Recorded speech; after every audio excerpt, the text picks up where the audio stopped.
Bonjour et bienvenue sur la chaîne Sifé. Moi c'est Alain, j'espère que vous allez bien. Je suis très content de pouvoir te retrouver aujourd'hui avec cette capsule qui nous permet de démarrer effectivement la série que nous avons annoncée avec la précédente vidéo et que nous avons intitulée « Comment savoir avec certitude que nous sommes sauvés ». Dans cette capsule-ci, nous allons commencer à considérer ensemble les 7 faits divins que nous avons annoncés. Mais avant, rapidement, j'aimerais t'inviter à faire 3 choses. Premièrement, à commenter. Tout au long de cette vidéo, nous allons dire un certain nombre de choses. Il nous intéresse vraiment de savoir ce que tu penses de ce que nous allons partager ensemble. Donc, n'hésite pas à nous laisser des commentaires. Nous aimerons interagir avec toi et apprendre de toi. La seconde chose, c'est partage ce contenu avec tes connaissances. Certainement, ces personnes qui vont écouter cette vidéo seront bénies. Ensemble, nous pourrons alors atteindre le maximum de personnes. Et la troisième et la dernière chose que je t'invite à faire, c'est de t'abonner à cette chaîne, mais aussi aller t'abonner à nos différentes pages Facebook, Twitter, Instagram, parce qu'en le faisant, tu seras à jour de nos différents programmes et certainement, tu seras béni. Je te retrouve tout de suite après le générique.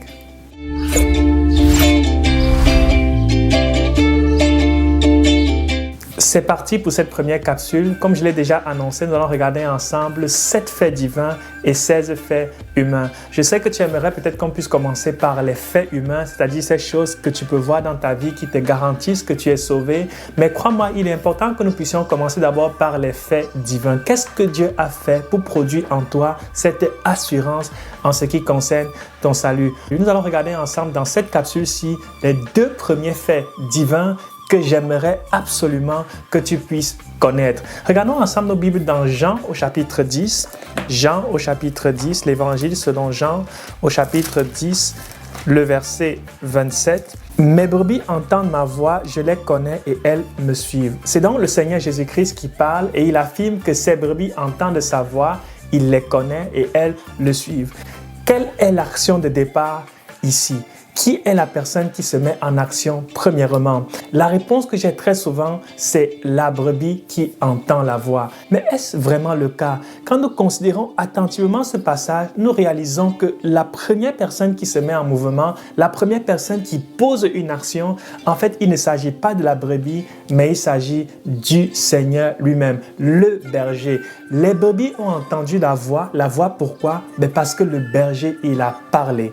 Et à partir de ce petit détail, j'aimerais tirer le premier fait divin que tu dois intégrer en ce qui concerne ton salut. J'aimerais que tu saches que le salut, l'œuvre du salut n'a pas commencé dans ton cœur.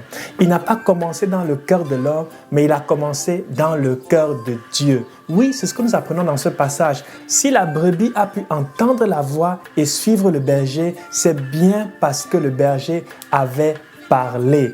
Le premier fait divin que tu dois intégrer afin d'être assuré de ton salut, c'est tout simplement le fait que ce que tu appelles aujourd'hui ce salut que tu as reçu, il n'a pas commencé avec toi, il a commencé dans le cœur de Dieu. La Bible dit dans Ésaïe chapitre 53 que nous étions comme des brebis, chacun suivait sa propre voie et il a plu à Dieu. J'aimerais que tu considères ça. Ce n'est pas parce que tu cherchais Dieu que tu as trouvé Dieu, c'est parce que Dieu te cherchait que tu as pu le trouver. Je vais reprendre.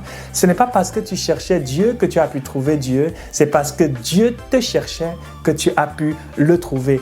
Quand je considère cette vérité à mon sujet, cela me rassure énormément de savoir que le salut que j'ai aujourd'hui, en fait, c'était une décision d'abord de Dieu. J'ai juste participé à quelque chose que Dieu avait déjà décidé à mon endroit. N'est-ce pas rassurant?